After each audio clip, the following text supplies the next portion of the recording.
2025년 3월 14일 새벽입니다. 하나님 말씀은 창세기 31장 45절에서 55절입니다. 이에 야곱이 돌을 가져다가 기둥으로 세우고 또 그 형제들에게 돌을 모으라 하니 그들이 돌을 가져다가 무더기를 이루매 무리가 거기 무더기 곁에서 먹고 라반은 그것을 여갈 사두다라 불렀고 야곱은 그것을 갈르엣이라고 불렀으니 라반의 말에 오늘 이 무더기가 너와 나 사이에 증거가 된다 하였으므로 그 이름을 갈르엣이라 불렀으며 또 미스바라 하였으니 이는 그의 말에 우리가 서로 떠나 있을 때에 여호와께서 나와 너 사이를 살피시옵소서 함이라. 만일 내가 내 딸을 박대하거나 내 딸들 외에 다른 아내들을 맞이하면 우리와 함께할 사람은 없어도 보라 하나님이 나와 너 사이에 증인이 되시느니라 함이었더라. 라반이 또 야곱에게 이르되 내가 나와 너 사이에 둔 이 무더기를 보라. 또 이 기둥을 보라. 이 무더기가 증거가 되고 이 기둥이 증거가 되나니 내가 이 무더기를 넘어 내게로 가서 해하지 않을 것이요 내가 이 무더기 이 기둥을 넘어 내게로 와서 해하지 아니할 것이라. 아브라함의 하나님 나홀의 하나님 그들의 조상의 하나님은 우리 사이에 판단하옵소서 하매 야곱이 그의 아버지 이삭이 경의하는 일을 가리켜 맹세하고 야곱이 또 산에서 제사를 드리고 형제들을 불러 떡을 먹이니 그들이 떡을 먹고 산에서 밤을 지내고 라반이 아침에 일찍 일어나 손자들과 딸들에게 입맞추며 그들에게 축복하고 떠나 고향으로 돌아갔더라. 하나님 말씀을 증거하겠습니다. 기브온이라고 하는 그런 민족이 있습니다. 이스라엘이 광야 여정을 이제 다 마치고 여호수아 모세가 죽고 난 다음에 여호수아를 새로운 리더로 세워가지고 가나안 땅에 들어가죠. 그래서 길갈이라고 하는 곳에 이제 베이스 캠프를 삼고 있을 때입니다. 본부를 길갈에 둔 거죠. 그때 이 기브온 민족은 원래 가나안 족속 가운데 하나인데 마치 아닌 것처럼 멀리서 온 민족처럼 거짓으로 꾸미고 온 것입니다. 뭐 옷을 보더라도 한참 멀리서 여행해서 온 것처럼 뭐 너덜너덜하게 만들고 그리고 빵도 곰팡이를 편 것으로 준비를 한 거죠.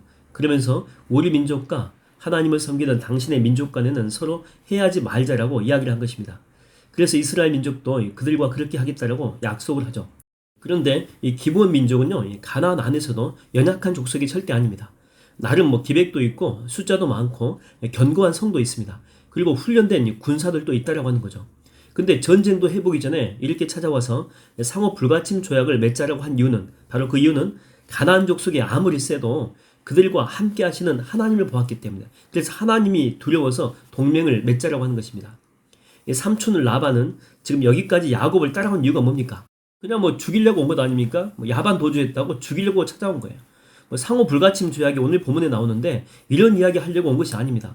야곱을 죽이고 두 딸과 그다음에 뭐 자녀들 그리고 양과 염소 이 가축을 다 가지고 가려고 따라온 것입니다. 그런데 야곱을 죽이지 못하고 이런 말도 안 되는 조약을 맺은 이유가 뭡니까? 야곱 때문이 아니죠. 야곱이 무서워서도 아닙니다. 바로 야곱과 함께 하시는 하나님이 두려웠기 때문이죠. 그래서 이렇게 돌로 무더기를 쌓고 서로 넘어와서 해하지 말 것을 요구하는 거죠. 나에게 복수하지 말라. 그렇게 신신당부하고 부탁까지 하고 그 증거로 이 돌까지 쌓았던 것입니다. 이걸 보게 되면 격세지감이 느껴집니다. 한때 라반은 큰 부자였지 않습니까? 그리고 그에 반해서 야곱은 거의 거지 수준이었죠. 홀로 단신으로 형에게 쫓겨가지고 겨우 목숨 부지하고 라반에게 온 것입니다. 처음에 본 조카 야곱의 모습은 그야말로 비천하기 짝이 없는 모습 그 자체였죠. 그래서 야곱을요 함부로 대한 것입니다. 그런데 이제는 야곱에게 많은 재물이 있죠. 그뿐만이 아니고 하나님이 그와 함께 하심을 본 것입니다. 여기서 우리는요 영적인 하나의 교훈을 얻게 됩니다. 하나님이 함께 하시면 시작은 비록 미약할지라도 점점 강성해져 가고 근데 하나님이 안 계시게 되면 시작은 크게 시작을 해도 점점 미약해져 갈 수밖에 없다라고 하는 것입니다. 마치 사울 가정과 다윗 가정을 비교하는 것 같습니다.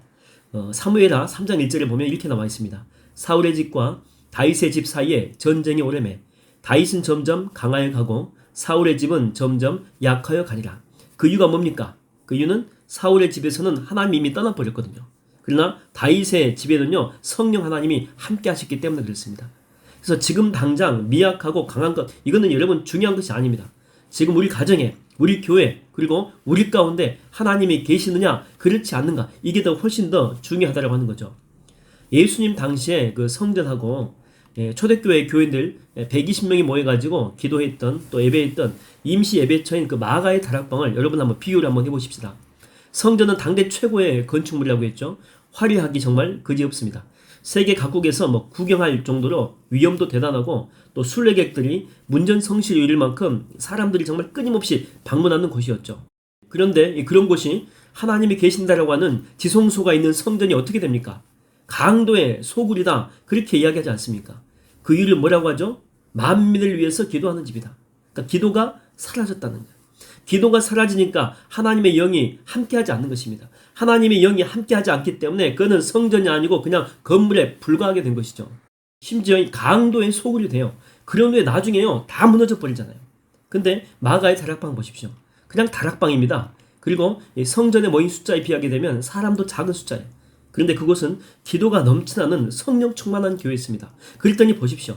하나님의 임재가 그곳 가운데 강력하게 역사하지 않습니까?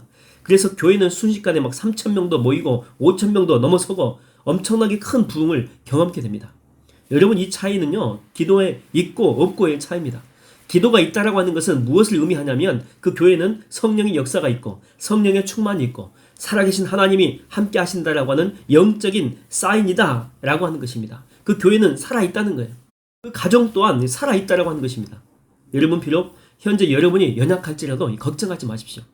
하나님이 여러분과 함께 하신다면 여러분은 점점 강성해져 갈 것이고 또한 충만해져 갈 것이고 결국 성령의 열매를 맺게 될 줄로 믿습니다. 에베소 교인들을 향한 사도 바울의 질문은 무엇이었습니까? 너희가 믿을 때에 성령을 받았느냐는 거예요. 바로 그거예요. 바로 여러분이 기도할 때 여러분 성령을 받으셨습니까? 이 성령님이 지금 여러분 가운데 임재하셨습니까? 하나님의 은혜가 여러분을 사로잡고 있느냐라고 하는 거예요. 저는 오늘 여러분들이 기도할 때 성령님의 강한 붙드심이 여러분과 함께하게 되기를, 또한 저희 교회 가운데 임재하게 되기를 주의 이름으로 축원드립니다.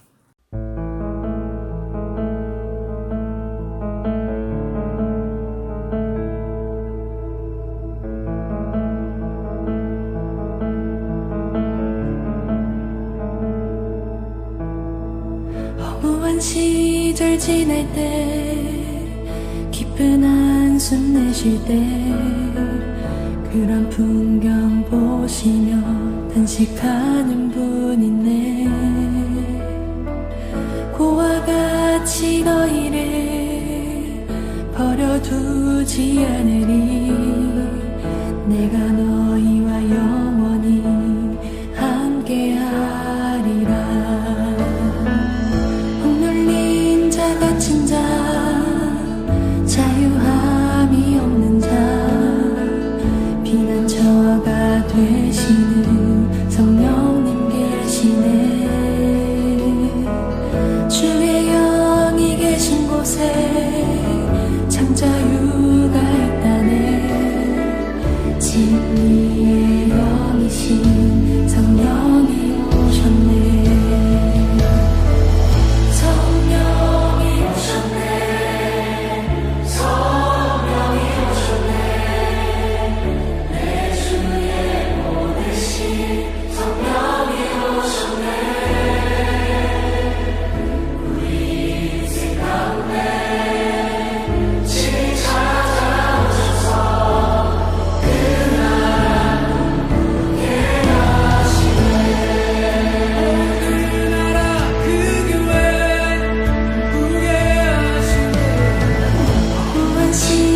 지낼 때 깊은 한숨 내쉴 때